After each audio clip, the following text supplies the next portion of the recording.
if you've been vaccinated and have questions like when does immunity kick in and how long will it protect you and others, today we'll try to answer some of those questions in Science in 5.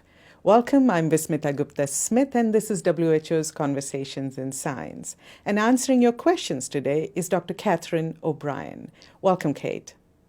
Thank you so much. Pleased to be with you. Kate, after one has been vaccinated, when does the immunity kick in and how long does it last?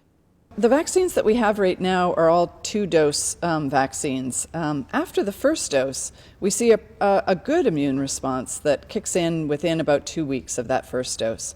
And it's really the second dose that then boosts that immune response.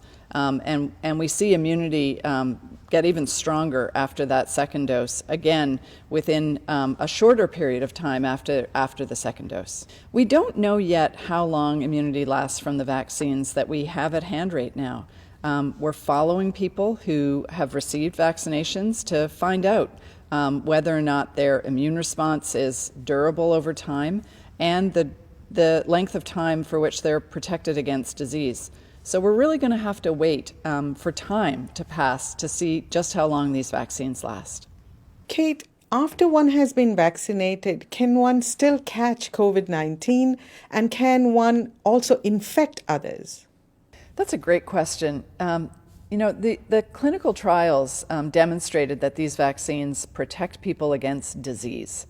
What we don't know yet from the clinical trials is whether or not the vaccines also protect people from just getting infected with the SARS-CoV-2 virus, and whether or not it protects against transmitting to somebody else. So this is a really important part of our understanding about what these vaccines do. Do they only protect against disease, or do they also protect against getting infected and being able to transmit to somebody else, even if you're not having any symptoms? Kate, explain to us, why does one need to continue with the precautions even after vaccination, and how long are we expected to take these precautions? So we really need to continue these precautions while we're still learning about what the vaccines can do. Can they protect against getting infected and transmitting to someone else? And right now we're in a situation where there's still very broad transmission in many countries. The transmission is just out of control. And so for how long we need to continue these precautions is really going to depend on what communities and countries can do to really crush this virus, to crush the transmission. And in that way, the vaccines can do their best job at preventing disease.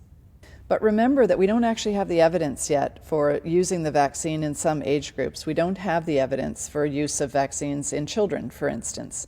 So for the time being, those age groups are going to continue to be at risk of both disease and infection and being able to transmit to other people. The second reason is that the vaccines are in short supply. So we don't have enough vaccine yet out in the community to protect everybody. Those are the reasons why we have to continue the precautions, especially the masking, the physical distancing, the hand washing, and not gathering in big groups. For how long we need to continue those interventions, time is going to tell.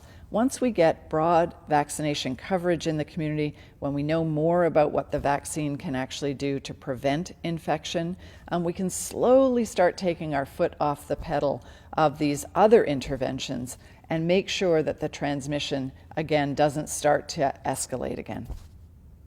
Thank you, Kate. That was Dr. Catherine O'Brien. We'll continue to answer your questions about vaccines and immunity and about COVID-19 in this series. If you found this information useful, please share it with your networks. Until next time then, stay safe, stay healthy, and stick with science.